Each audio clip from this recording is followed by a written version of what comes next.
Hello दोस्तों, मेरा नाम है अंकित और आप सभी का अपने यूट्यूब चैनल पर मैं हार्दिक स्वागत करता हूं। तो आज जो हम लोग पढ़ने वाले हैं पॉलिटिकल साइंस, आप सभी को पता है पॉलिटिकल साइंस का ये 8वां चैप्टर चल रहा है जिसका नाम है पर्यावरण और प्राकृतिक संसाधन। इस 8वें चैप्टर का 2 क्लास हो चुका है, यानी कि 2 पार्ट हो चुका है और आज जो है ये तीसरा पार्ट होने वाला है और आज यह लास्ट पार्ट होने वाला है। हम लोग जल्दी-जल्दी से करके सिलेबस खत्म करेंगे और उसके बाद हम लोग फिर से रिवीजन भी करने वाले हैं। मैंने आप लोगों से प्रॉमिस किया है कि अक्टूबर तक मैं आपको सिलेबस खत्म कर दूँगा और इसके बाद हम लोग 3 महीने जो हमारे बचते हैं फरवरी के एग्ज़ाम से पहले नवंबर, दिसंबर और जनवरी, इस तीनों महीने में हम लोग काफ़ी अच्छे से बहुत ही डीपली रिवीजन करने वाले हैं। तो चलिए सबसे पहले ये शुरू कर देते हैं सेशन। और ये सेशन किनके लिए इम्पोर्टेंट है तो 2024 में जो भी बोर्ड का एग्जाम देने वाले बच्चे हैं उन सभी के लिए इम्पोर्टेंट है। हिंदी माध्यम के बच्चों के लिए है। ये कंडीशन नहीं करता कि वो किस स्टेट के हैं, वो सिर्फ इतना मैटर करता है कि वो हिंदी माध्यम के बच्चे होने चाहिए। शेड्यूल की बात करें तो आपको पता है एक दिन ज्योग्राफी एक दिन पॉलिटी चल रही है, बीच-बीच में क्लास नहीं हो रही है, इसका मतलब क्लास होगी नहीं। कुछ पर्सनल रीज़न होते हैं जिसकी वजह से क्लास नहीं हो पाती, कभी-कभी तबीयत खराब रहता है, सारा काम खुद ही करना पड़ता है। पीपीटी बनाने से लेकर क्लास लगाने, अपलोड करने, सारा कुछ काम खुद ही करना पड़ता है। मुझे नोट्स भी बनाना पड़ता है। इसलिए कभी-कभी हो सकता है कि शरीर साथ नहीं देता, तबीयत खराब हो जाती है, इसलिए कभी-कभी क्लास एब्सेंट हो जाती है। लेकिन इसकी भरपाई मैं कर दूँगा और मैंने जैसा कि मैंने प्रॉमिस किया है कि अक्टूबर में मैं सिलेबस कंप्लीट करवा दूँगा, ठीक है? सिलेबस अक्टूबर में कंप्लीट हो जाएगा, इसके लिए नो डाउट आप लोग बिल्कुल बेफ़िक्र रह सकते हैं। और आज जो है पॉलिटी की क्लास है, सैटरडे है, तो सैटरडे के अकॉर्डिंग जो है आज हमारा पॉलिटी है।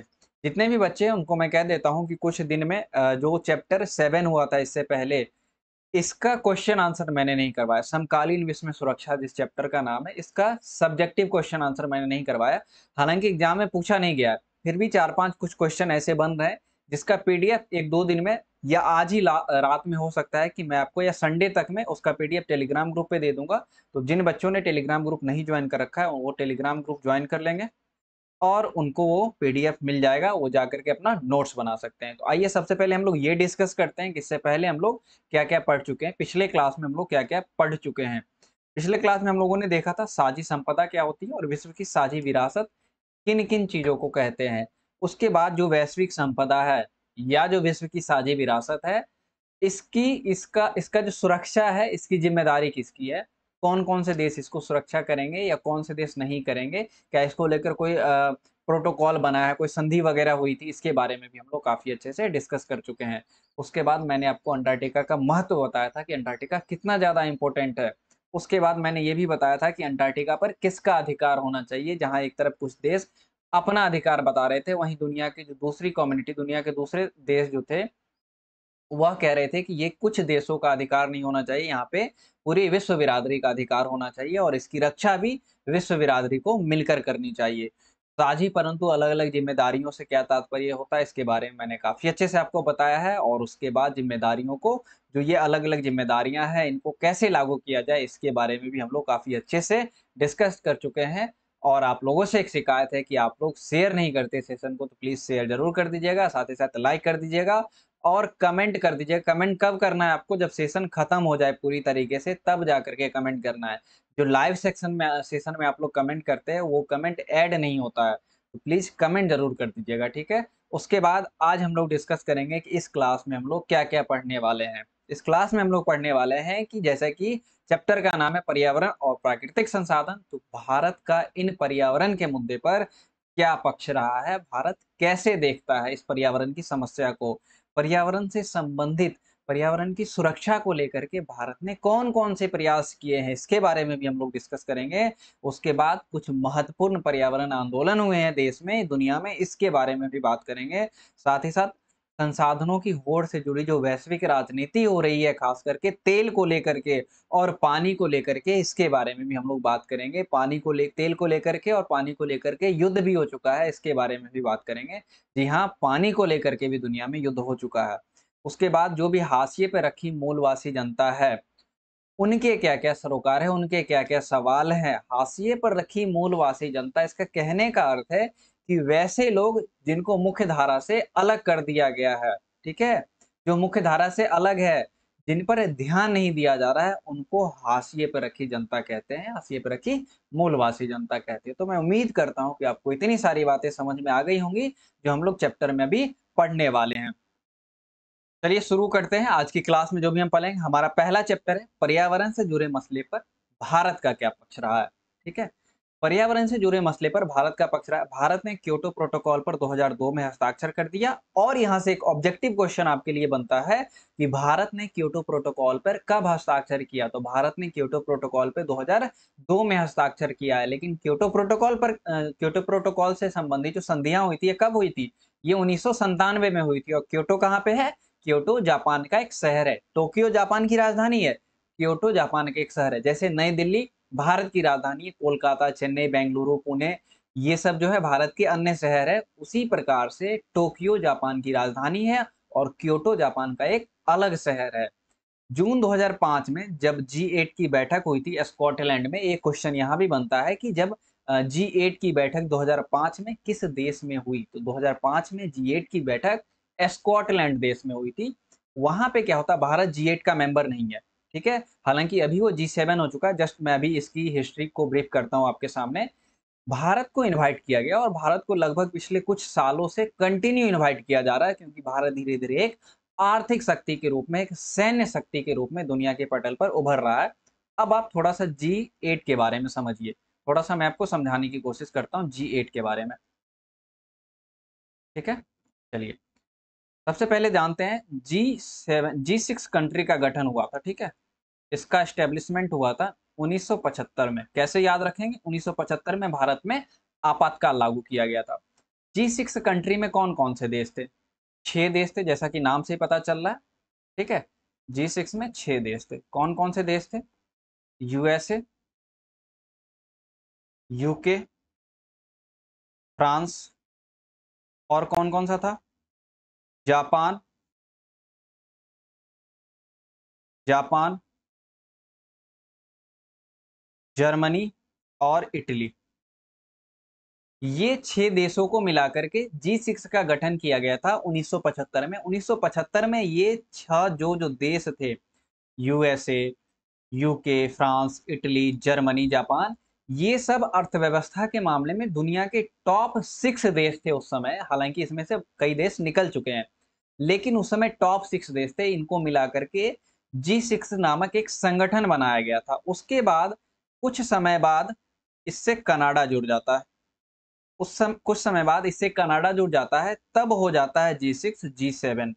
उसके बाद 1997 में रूस, 1997 में सोवियत संघ के विघटन के बाद 1991 में सोवियत संघ का विघटन हुआ और 1997 में रूस क्या होता है, G7 में जुड़ जाता है। तब जाकर के ये संगठन G8 हो जाता है। लेकिन मैं आपको बताना चाहूंगा कि प्रेजेंट टाइम में ये G8 संगठन नहीं है। प्रेजेंट टाइम में ये संगठन G7 के नाम से जाना जाता है, क्योंकि रूस को G8 से बाहर कर दिया गया। क्यों बाहर कर दिया गया, क्योंकि 2014 में रूस ने यूक्रेन का एक क्षेत्र था क्राइमिया, या क्रीमिया कहते हैं, जो ब्लैक सी में है, उसको कब्जा कर लिया था। उस पर सैनिक कार्रवाई करके अपने नियंत्रण में ले लिया था उस क्षेत्र को। और रूस की इसी हरकत की वजह से, साम्राज्यवादी नीति की वजह से, रूस को G8 से बाहर का रास्ता दिखा दिया गया था। कब, 2014 में। ठीक, और इसी G7 की जो कंटिन्यू बैठक हो रही थी, जो पहले G6 था,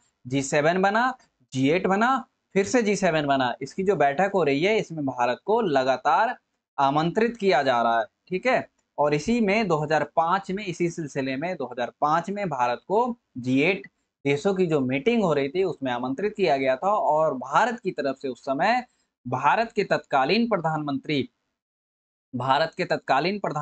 क्या नाम है इनका, मनमोहन सिंह ने भाग लिया था उस समय में। ठीक है, और उन्होंने कहा था, भारत ने अपना पक्ष रखा था कि जितने भी विकासशील देश हैं, इसका प्रति व्यक्ति ग्रीन हाउस गैस का जो उत्सर्जन है विकसित देशों की तुलना में काफी कम है। अगर मैं आपको एक आंकड़ा दूं, ठीक है, जैसे मैं आपको एक आंकड़ा देता हूं, जो विकसित देश है, ठीक है,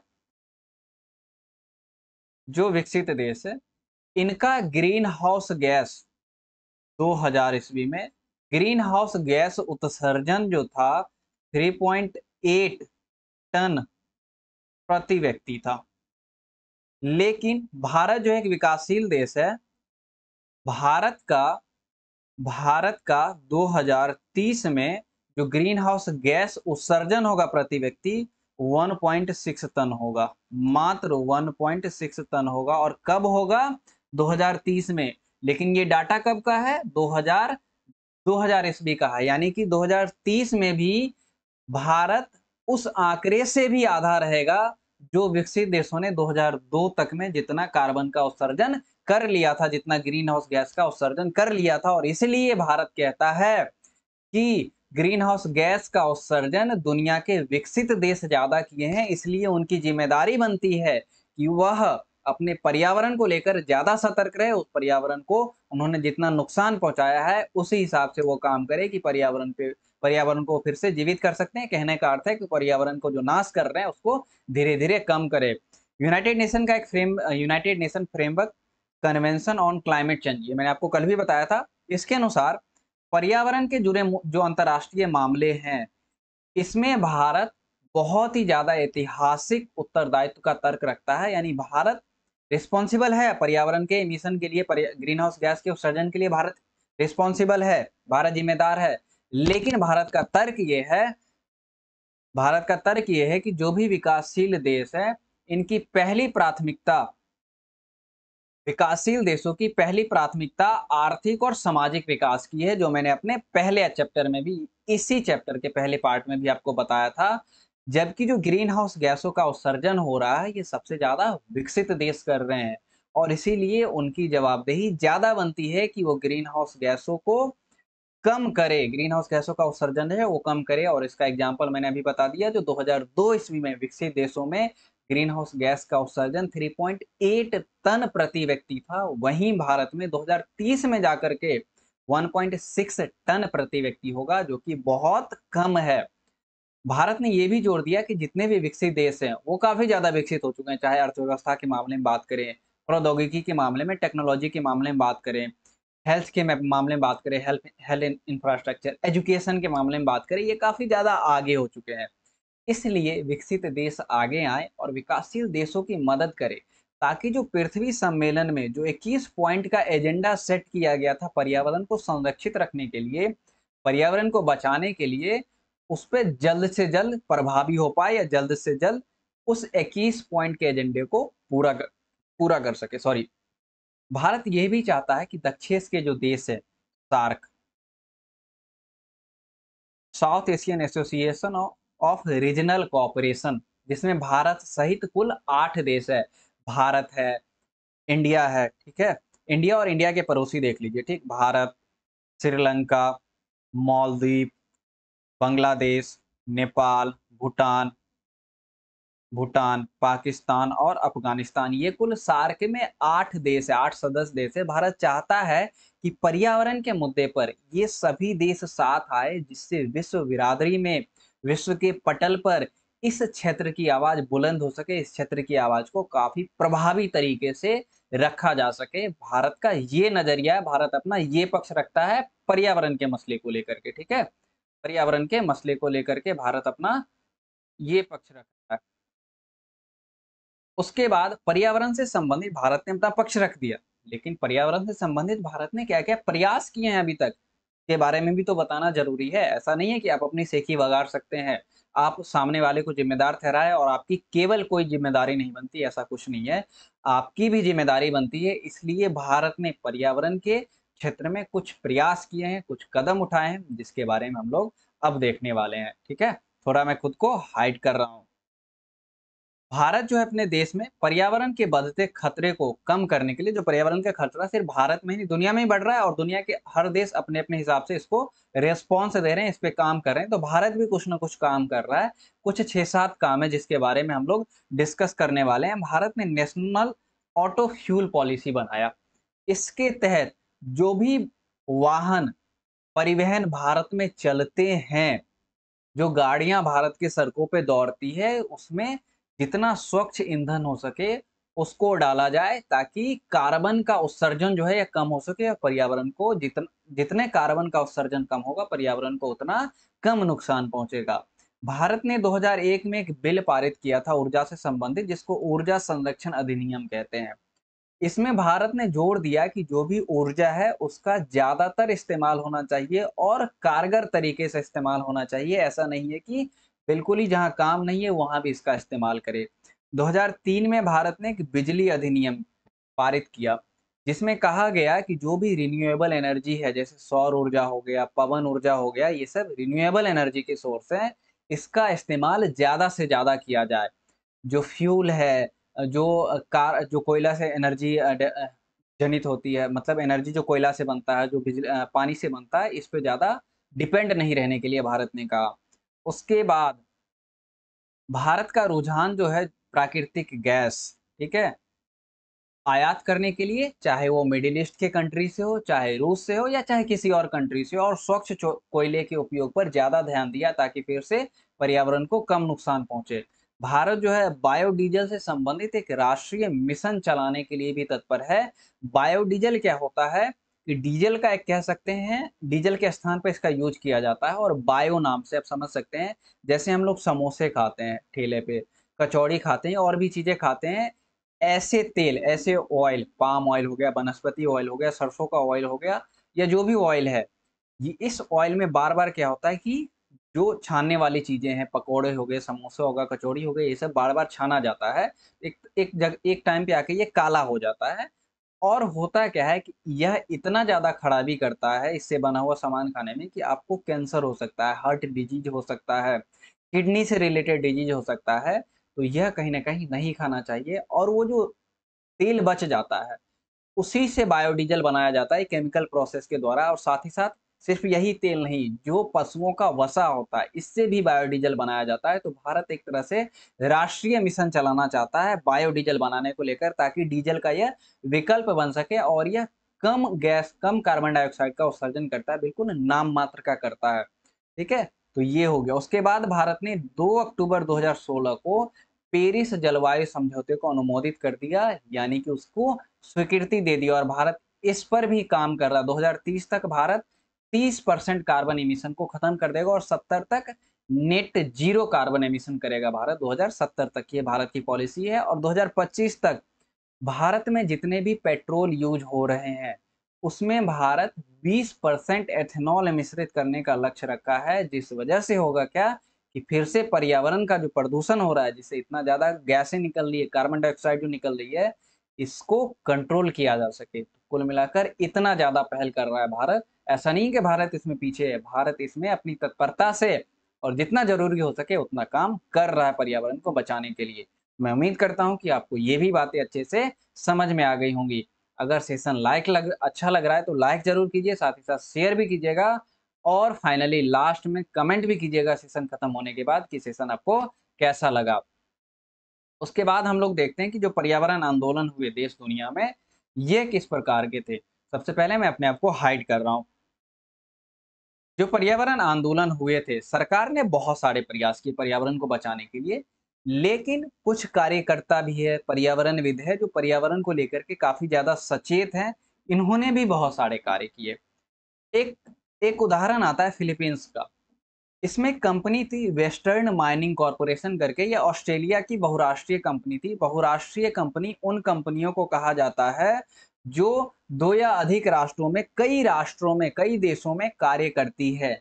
उनको इंटरनेशनल कंपनी कहा जाता है, ठीक है? या मल्टीनेशनल कंपनी कहते हैं। बहुराष्ट्रीय मतलब मल्टीनेशनल कंपनी जो कई सारे देशों में होती है। ये कंपनी का नाम था वेस्टर्न माइनिंग कॉर्पोरेशन, ठीक है?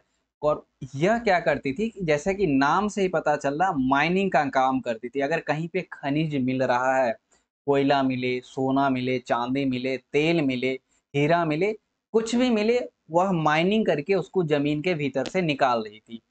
उसके बाद क्या हुआ कि कुछ संगठनों ने क्या किया कि एक अभियान चलाया कि इसकी माइनिंग को हम रोकेंगे। क्यों? क्योंकि सबसे पहले वहाँ की जो मूलवासी जनता है, उसको किस तरह से ट्रीट किया जा रहा है। जहाँ पे भी खाद्यान्न मिलता है, ठीक है? जहाँ पे भी माइनिंग होती है, खुदाई होती है, जहाँ पे भी जो भी चीज़ मिले, जैसे कोयला मिले, तेल मिले, गैस मिले, जो भी मिलता है, तो वहाँ पे जो लोग रह रहे हैं, उसको किस तरह से ट्रीट किया जा रहा है, सबसे पहला क्वेश्चन।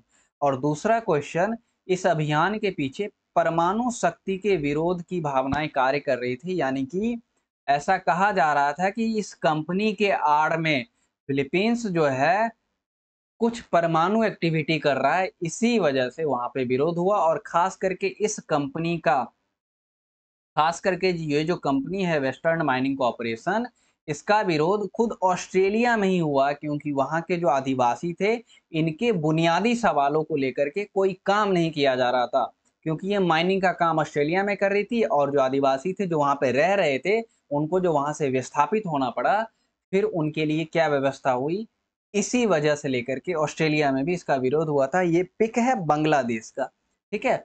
ऐसा नहीं है कि सिर्फ यहाँ पे फिलीपींस में या ऑस्ट्रेलिया में ही हुआ, भारत में भी ऐसे हुआ है, बांग्लादेश में भी हुआ है, पाकिस्तान में भी, लगभग हर देश में होता है कि वहाँ की जो मूलवासी जनता है, इनके सवालों को सरकार हमेशा उपेक्षित कर देती है, हटा देती है, साइडलाइन कर देती है। ये भी कोयला खनन परियोजनाओं का विरोध कर रहे थे वहाँ के जो मूलवासी जनता थे ये, क्योंकि सबसे पहला जो हक है इन्हीं मूलवासी जनताओं का मारा जाता है। जो आम लोग हैं ये तो मजे से रहते हैं, जो दूर बैठे लोग हैं ये तो मजे से रहते हैं। दर्द तो उनको होता है ना कि जिनका घर लूटा गया, जिनको उनके घर से भगाया गया, जिनका घर बर्बाद कर दिया गया, तकलीफ तो उनको हुई ना कि उनको वहां से जाना पड़ा। सपोज कीजिए कि आपको अपने घर से कल कह दिया जाए निकलने के लिए, आपको कैसा लगेगा। इसी तरह से जो मूलवासी जनता है, जो आदिवासी जनता है, उनके साथ होता है, ठीक। उसके बाद कुछ और बड़े आंदोलन हुए थे, जिसमें से जो विश्व का पहला बांध विरोधी आंदोलन हुआ था, ये ऑस्ट्रेलिया में फ्रैंकलिन नदी और इसके जो परवर्ती वन को बचाने के लिए, यानी कि फ्रैंकलिन नदी है, वहां पे बांध बनाया जा रहा था। तो जो बांध बनाया जाता तो आसपास के पर्यावरण को नुकसान पहुंचता, आसपास के पर्यावरण को काटना था, जो पेड़ पौधे थे उसको काटना था। इस वजह से वहां पे आंदोलन चला कि आप ऐसा नहीं करेंगे। उसके बाद भारत में भी आंदोलन हुए, जैसा कि मैंने जिक्र किया, भारत में नर्मदा बचाओ आंदोलन हुआ है।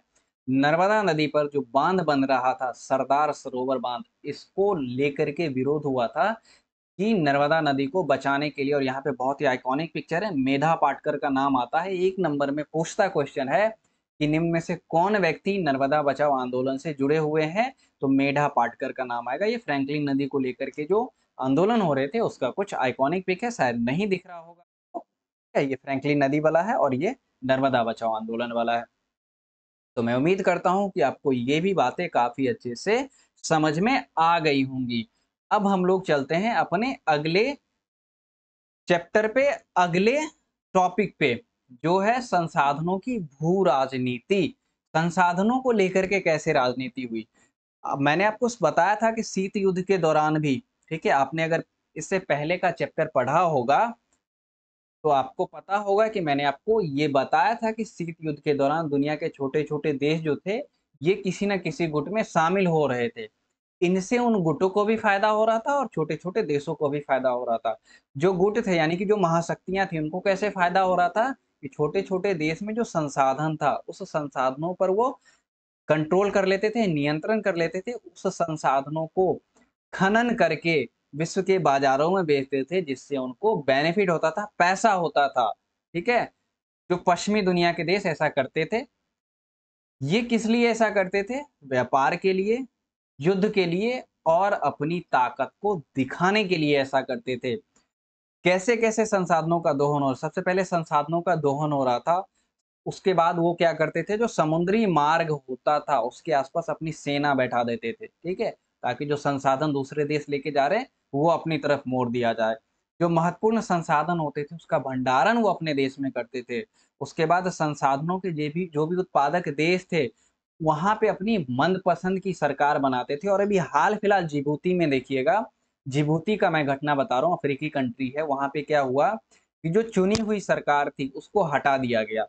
ये बेनिफिट कर रही थी चुनी हुई सरकार। और जो भी जिबूती के लोगों का भी कहना है कि या जो जो अंतर्राष्ट्रीय एक्सपर्ट हैं, जो अंतर्राष्ट्रीय राजनीति में अपनी दिलचस्पी रखते हैं, जो एक्सपर्ट है वो कहते हैं कि जिबूती में फ्रांस की समर्थित सरकार थी और वह सरकार चाहती थी, मतलब फ्रांस की सरकार चाहती थी कि वह सरकार वहाँ पे बनी रहे ताकि जिबूती में जो यूरेनियम है, जो प्राकृतिक संसाधन है, उससे फ्रांस का फ़ायदा हो सके। लेकिन ऐसा हुआ नहीं, वहाँ पे मिलिट्री कू हुआ, सेना का तख्ता पलट हुआ, जिस वजह से क्या हुआ कि फ्रांस की समर्थित सरकार को हटा दिया गया और मिलिट्री अपने कंट्रोल में देश को ले ली। इस वजह से ऐसा कहा जा रहा है कि अब हो सकता है कि यूरोप के देश मिलकर जिबूती पर कुछ बड़ी कार्रवाई कर सकते हैं, ठीक है? और ऐसा ही होता है जैसे अफ़गानिस्तान में हुआ। अमेरिका ने क्या किया, अपनी मनपसंद की सरकार को बैठा दिया था। कब? 1979 के टाइम में, जब शीत युद्ध का दौर चल रहा था उस समय, ठीक है? अमेरिका ने बैठा दिया था। तो सरकारें अपनी पसंद की बैठाया करते हैं, और जो भी बहुराष्ट्रीय कंपनी है, मल्टीनेशनल कंपनियां हैं, और उनके जो हिस्साधक है, ये अंतर्राष्ट्रीय समझौतों को अपना समर्थन दे देते हैं ताकि उनका हिस्सा हो। भले ही मूलवासी जनता का कुछ होता हो, वहाँ के लोगों का कुछ होता हो, उससे उनको कोई मतलब नहीं है। वो अपनी राजनीति करते हैं, वो अपना सोचते हैं, दुनिया जाए भाड़ में, उससे उनको कोई मतलब नहीं है। ये थोड़ा-सा हार्ड वर्क है, लेकिन यही बात है, ठीक है? यही सत्य है, यही ट्रुथ है। उसके बाद देख लीजिए, यहाँ पे एक कुछ पिक्चर है, मैं दिखाता हूँ, ठीक? कुछ पिक्चर है, मैं दिखाता हूँ। और संसाधन, सबसे ज़्यादा संसाधन ऐसा कहा जाता है कि जो अफ्रीकी देश है ना, यहाँ पे मिलते हैं सबसे ज़्यादा संसाधन। कहाँ पे है? अफ्रीकी देशों में। अफ्रीकी देशों में सबसे ज़्यादा संसाधन पाए जाते हैं, सबसे ज़्यादा संसाधन है। और यहीं पर एक देश है जिबूती, जहाँ पे ये कॉन्फ्लिक्ट, जो कहानी मैंने आपको बताई है, ये कॉन्फ्लिक्ट चल रहा है। इसे कहते हैं नव उपनिवेशवाद।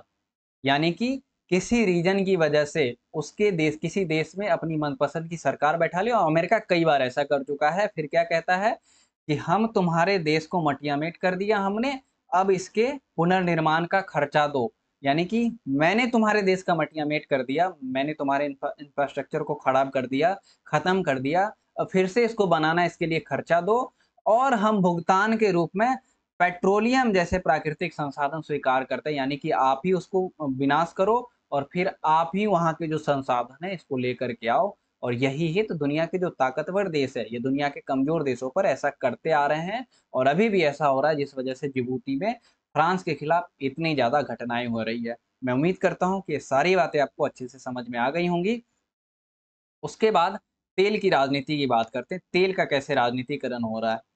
तेल जो है महत्वपूर्ण प्राकृतिक संसाधन है, ये पहले भी उतना ही महत्वपूर्ण था और आज भी इतना ही महत्वपूर्ण है। ऐसा कहा जाता है कि दुनिया का लगभग 90% चीज़ें जो हैं, खास करके ट्रांसपोर्टेशन का कार्य जो है, पेट्रोलियम पे ही डिपेंड है, और पेट्रोलियम उत्पाद का भी यूज़ हम लोग काफ़ी बड़े पैमाने पर करते हैं, ठीक है? और पेट्रोलियम को लेकर के, तेल को लेकर के काफ़ी ज़्यादा राजनीतिक संघर्ष हुआ है। कुवैत पर जो इराक का आक्रमण हुआ था, ये कहीं न कहीं इसके पीछे पेट्रोल भी वजह थी एक, कि कुवैत में जो संसाधन है, जो पेट्रोलियम संसाधन है, इस पर इराक कब्ज़ा करना चाहता था। विश्व का, अगर मैं खाड़ी क्षेत्र की बात करूँ, विश्व के उत्पादन का, जितना तेल का उत्पादन वर्तमान में हो रहा है, उसका 30% अकेला खाड़ी क्षेत्र करता है, यानी कि पश्चिमी एशिया के जो देश है, वह करता है। और इस प्रदेश में, इस क्षेत्र में अभी तक जितना विश्व में ज्ञात तेल का भंडार है, उसका 64% हिस्सा यहीं पर मौजूद है। और अकेले अकेले सऊदी अरब में दुनिया का 25% जो तेल है, 25% तेल दुनिया का सऊदी अरब में है, और इराक इसी क्रम में दूसरे स्थान पर है। और ये दोनों जो देश हैं, यह खाड़ी देश में पश्चिम एशिया में है। और ऐसा कहा जाता है कि इराक में अभी भी तेल की जो खोज है, ये चल रही है, जिसके मुताबिक हो सकता है कि आने वाले समय में इराक में और ज़्यादा तेल निकलने की संभावना हो, जिससे यह क्षेत्र, इस क्षेत्र की जो महत्वाकांक्षा है, इस क्षेत्र का जो इस क्षेत्र का जो क्या कह सकते हैं, एक तरह का जो वैल्यू है, ये दुनिया में काफ़ी ज़्यादा बढ़ने वाला है, सिर्फ़ और सिर्फ़ तेल को लेकर के। अगर मैं खाड़ी देश की बात करूँ, तो खाड़ी देश ये जो है, ठीक है? इसके आस-पास के जो देश है, खाड़ी देश, जैसे ईरान हो गया, इराक हो गया, सऊदी अरब हो गया, यहाँ पे कुवैत है, ये कुवैत है, ठीक? उसके बाद ये कतर हो गया, दुबई है, ओमान है, दुबई एक शहर है, यूएई हो गया, ठीक है? बहरीन है, ये सब खाड़ी देश के अंतर्गत आते हैं, ठीक है? और ऐसा कहा जाता है कि जैसे मैंने बाद में कहा कि ईरान, ये खाड़ी देश है, या जो कमज़ोर देश है, इस पे जो बड़े-बड़े देश है, जो ताकतवर देश है, ये हमेशा अपना प्रभुत्व, अपना डोमिनेंट जमा करने की कोशिश करते हैं, अपना प्रभुत्व कायम करने की कोशिश करते हैं, ताकि इनके मनपसंद की सरकार वहाँ पे रहे, और वहाँ से प्राकृतिक संसाधन को ये बेच सके। ये अपनी कंपनी को दे देते, जैसे मान लीजिए, सपोज़ कीजिए, मैं आपको समझाता हूँ।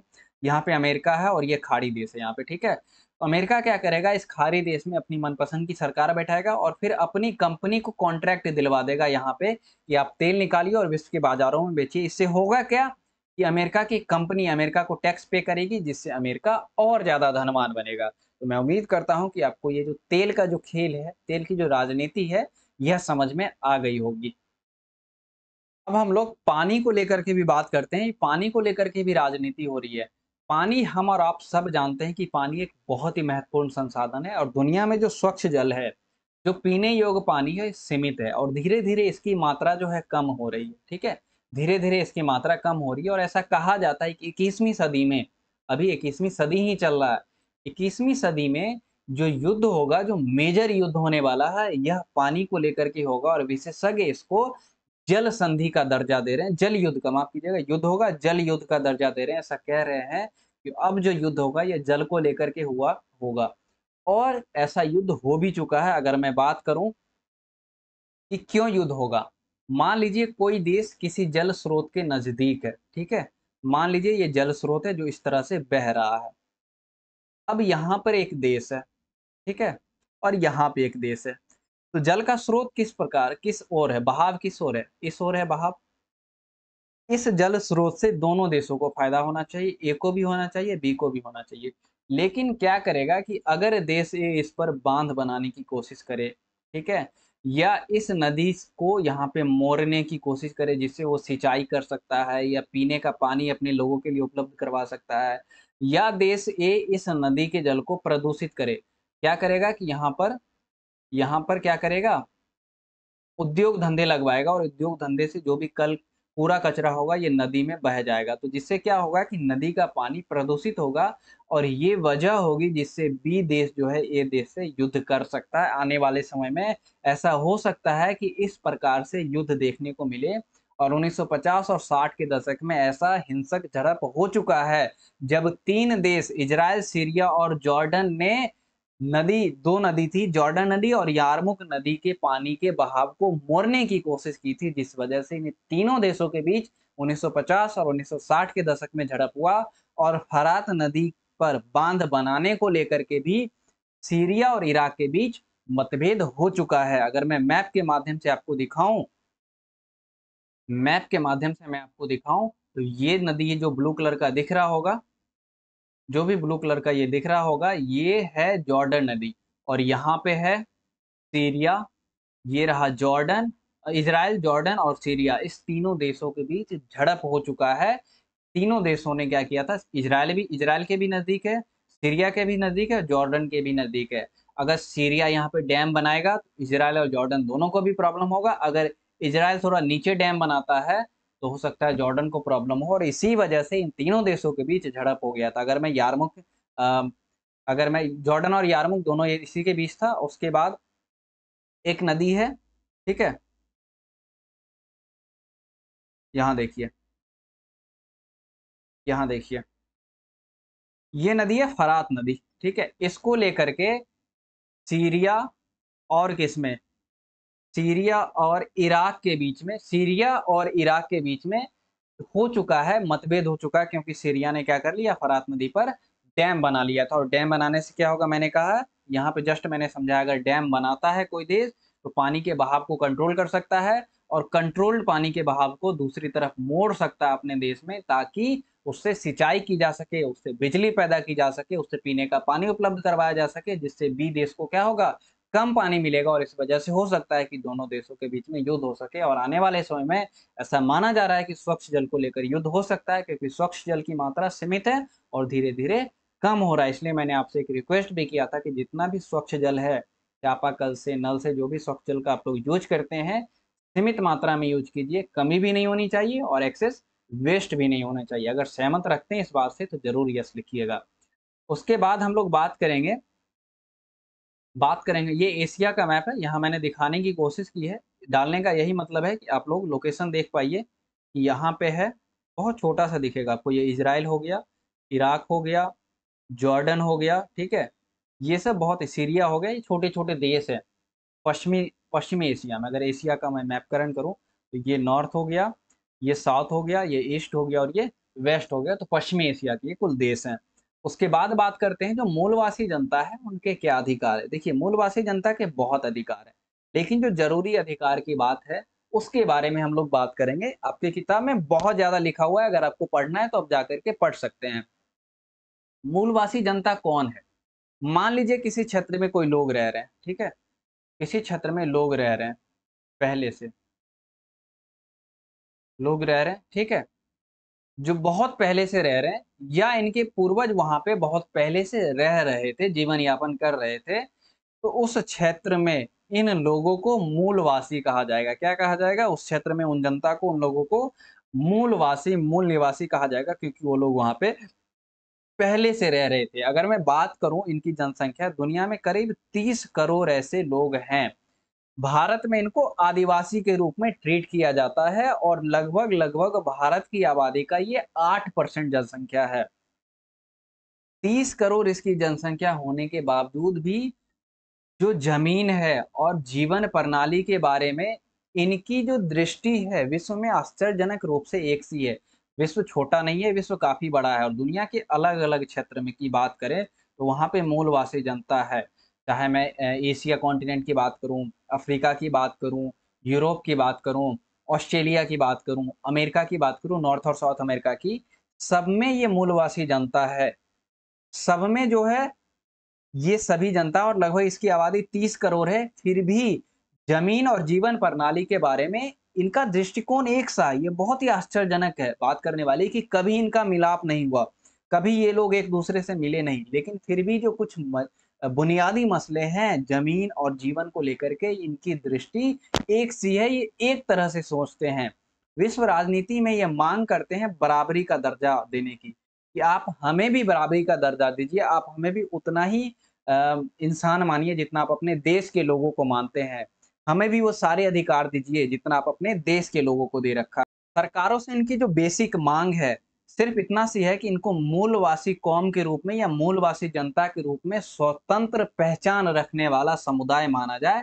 यानी कि ऐसा समुदाय जो मूलवासी है और अपनी पहचान स्वतंत्र रखता है, ये इस बात के लिए अभी भी स्ट्रगल कर रहे हैं। हालाँकि कई देशों में इनको मूलवासी जनता के रूप में स्वीकार किया जा चुका है, लेकिन बहुत सारे देश अभी भी है जहाँ पर इस तरह से संघर्ष करना पड़ रहा है इनको। भारत में इन्हें आदिवासी अनुसूचित जनजाति कहा जाता है, कुल 8% है, ये मैंने आपको बता दिया।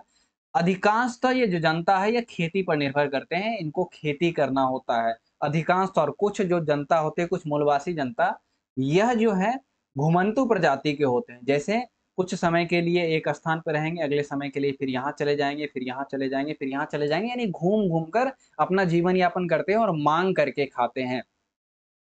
देश के विकास में बहुत ज़्यादा इन्हें लाभ नहीं मिला, लेकिन सबसे ज़्यादा राजनीतिक कीमत जो है, इसी समुदाय ने चुकाई थी, ठीक है?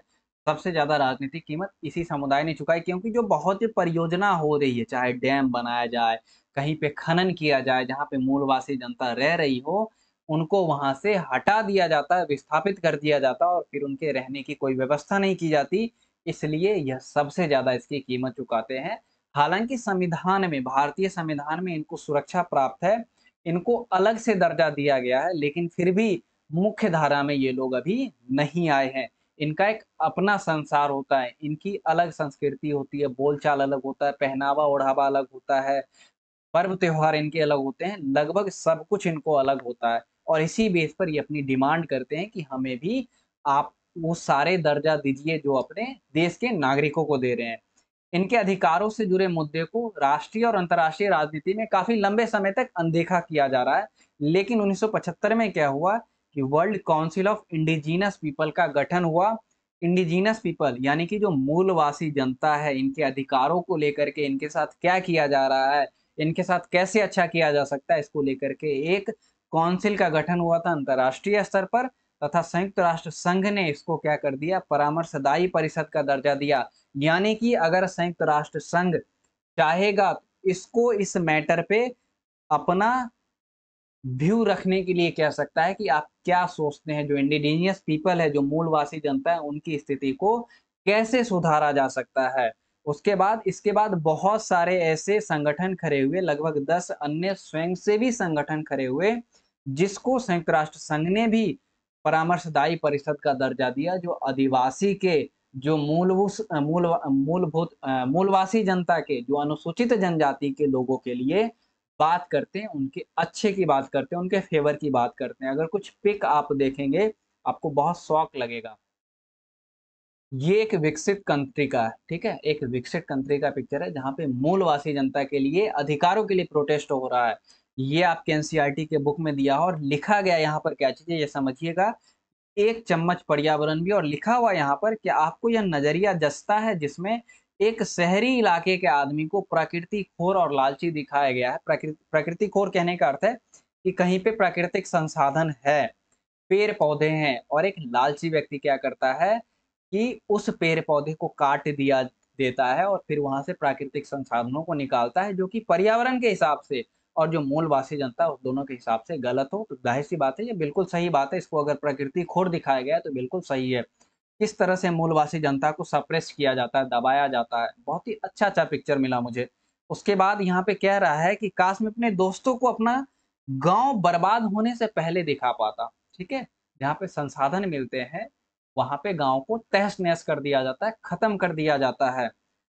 ये बोल रही है बच्ची जो है, एक दिन मैं अपनी, यानी आदिवासी की कहानी पर एक फ़िल्म बनाऊँगी। उसी के बाद इसके पेरेंट्स हैं, ये कह रहे हैं तुम लोग अभी भी उन्हें अपने गाँव के बारे में बता सकते हो, इससे वे काफ़ी कुछ सीख सकते हैं कि किस तरह से उनके अधिकारों का हनन किया जाता है। जहाँ वो लोग रह रहे हैं, किस तरह से उनको विस्थापित किया जाता है, सिर्फ़ इसलिए कि उस क्षेत्र में पर्यावरण संसाधन मिल रहे हैं, प्राकृतिक संसाधन मिल रहे हैं, या पर्यावरण से रिलेटेड कोई काम हो रहा है जिससे उनका जंगल, उनका घर, सब कुछ तहस-नहस कर दिया जाता है। तो मैं उम्मीद करता हूँ कि आपको ये सारी बातें समझ में आ गई होंगी, और ये सेशन का बिल्कुल लास्ट था। सेशन अच्छा लगे तो लाइक ज़रूर कीजिएगा, साथ ही साथ शेयर भी कीजिएगा और कमेंट कीजिएगा कि सेशन कैसा लगा। कमेंट आपको लास्ट में करना है सेशन खत्म होने के बाद, और हमारे चैनल को सब्सक्राइब भी ज़रूर कीजिए, ताकि आपको नोटिफ़िकेशन मिल जाएगा, ठीक है? तो मिलते हैं फिर अपने अगले क्लास में, तब तक के लिए थैंक यू।